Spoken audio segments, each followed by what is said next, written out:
Everyone, कैसे आप सभी। आई एम श्योर आप सभी ठीक होंगे। तो चलिए आज का वीडियो स्टार्ट करते हैं। जो लोग चैनल पर नए हो वो चैनल को सब्सक्राइब करें और वीडियो को लाइक करें और सभी को शेयर करें। ठीक है, तो चलिए स्टार्ट करते हैं।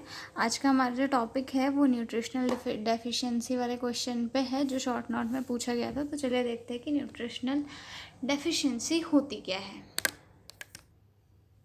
तो हम देखेंगे कि न्यूट्रिशनल डेफिशिएंसी होती क्या है। जो न्यूट्रिशनल डेफिशिएंसी है इसमें दो शब्द है। दो शब्द की मीनिंग से हम क्या समझते हैं। न्यूट्रिशन यानी कि हमारी बॉडी में मिलने वाले ऐसे न्यूट्रिएंट जो जिसकी वजह से हमारी बॉडी प्रॉपरली वर्क करती है। ठीक है।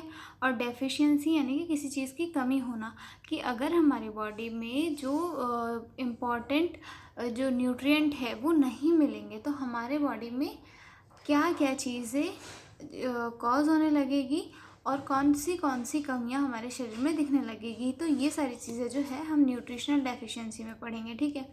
Nutritional deficiency occurs when the body does not get enough essential nutrient leading to energy imbalance and various health problems. It result of poor diet and malabsorption. Nutritional deficiency जो है वो तब cause होती है जब हमारी body में enough important nutrient नहीं मिलते हैं, या फिर उन न्यूट्रिएंट का इम्बैलेंस हो जाता है, या फिर हमारी बॉडी में जो है हेल्थ प्रॉब्लम्स चल रही होती है। तब उस टाइम पे न्यूट्रिशनल डेफिशिएंसी कॉज होती है, जो कि पुअर डाइट भी उसका एक बहुत ही इम्पॉर्टेंट कॉज है, और माल एब्जॉर्प्शन यानी कि प्रॉपरली फूड का एब्जॉर्ब नहीं होना भी एक न्यूट्रिशनल डेफिशिएंसी का कॉज होता है। अब हम देखेंगे इसके टाइप्स की। न्यूट्रिशनल डेफिशिएंसी कितने टाइप की होती है। जो न्यूट्रिशनल डेफिशिएंसी है वो दो टाइप की होती है, micronutrient deficiencies then macronutrient deficiencies. ठीक है, तो फर्स्ट देखेंगे हम macronutrient deficiencies. Lack of proteins, carbohydrate और fats leading to energy imbalance and muscle loss. जो मैक्रोन्यूट्रिएंट होते हैं वो हमारी बॉडी में लार्ज अमाउंट में उनकी नीड होती है। ठीक है। मैक्रोन्यूट्रिएंट में क्या क्या आते हैं। मैक्रोन्यूट्रिएंट में आते हैं प्रोटीन्स, कार्बोहाइड्रेट, फैट्स, ये सारी चीज़ें जो है मैक्रोन्यूट्रिएंट में आते हैं। तो लैक ऑफ प्रोटीन्स, कार्बोहाइड्रेट्स और fat leading to energy imbalance and muscle loss, मतलब इनके जो इम्बैलेंस होगा बॉडी में मैक्रोन्यूट्रिएंट का, इनकी वजह से हमारी बॉडी में एनर्जी, क्योंकि ये मैक्रोन्यूट्रिएंट जो है हमारी बॉडी को सबसे ज़्यादा एनर्जी प्रोवाइड करते हैं, तो अगर इनका इम्बैलेंस होगा तो एनर्जी का इम्बैलेंस होगा और मसल लॉस होगी। ठीक है।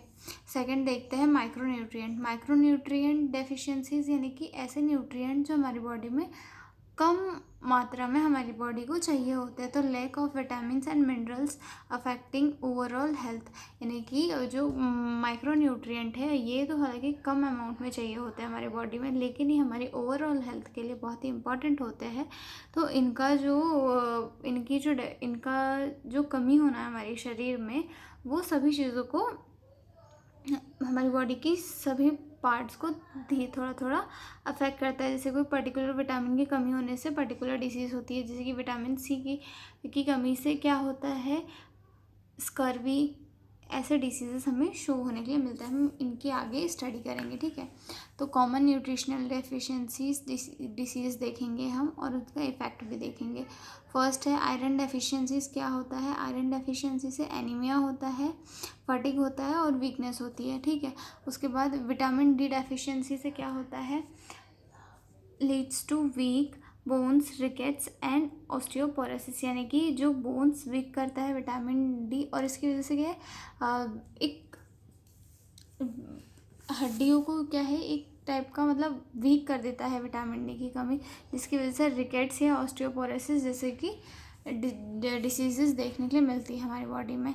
उसके बाद थर्ड देखते हैं हम vitamin A deficiency. Vitamin A की डेफिशिएंसी से क्या क्या कॉज होगा, विजन प्रॉब्लम्स होगी और वीकनेस इम्यूनिटी, मतलब विटामिन ए जो है हमारे विज़न के लिए बहुत ही इम्पॉर्टेंट होता है। तो अगर विटामिन ए का इम्बैलेंस होगा हमारी बॉडी में या किसी भी टाइप से कोई डेफिशिएंसी होगी तो हमारी बॉडी की इम्यूनिटी वीक होगी और हमारे विज़न प्रॉब्लम शो होने लगेंगे। उसके बाद फोर्थ देखेंगे हम आयरन डेफिशिएंसी। आयरन डेफिशिएंसी से क्या क्या होता है, result in goitre and thyroid dysfunction. Iron deficiency से जो है ग्वाइटर और जो थायराइड डिसफंक्शन, ये सारी चीज़ें देखने के लिए मिलती है। उसके बाद आता है calcium deficiency, leads to brittle bones and muscle cramps. Calcium की डेफिशिएंसी से क्या होगा कि जो बोन्स है वो वीक होगी और मसल क्रैम्प शो होने लगेंगे। देन आता है प्रोटीन डेफिशिएंसी। प्रोटीन डेफिशिएंसी क्या है,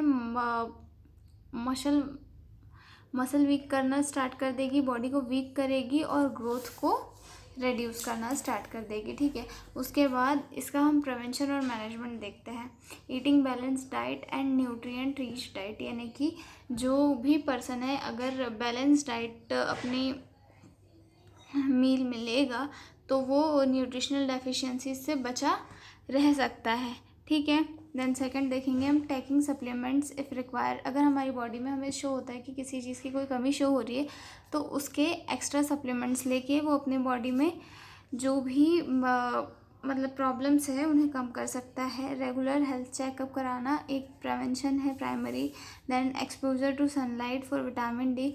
विटामिन डी की कमी पूरी करने के लिए जो सनलाइट है वो सबसे अच्छा सोर्स है, तो विटामिन डी का जो है वहाँ से कंप्लीट किया जा सकता है। Then fortified foods and to prevent deficiencies.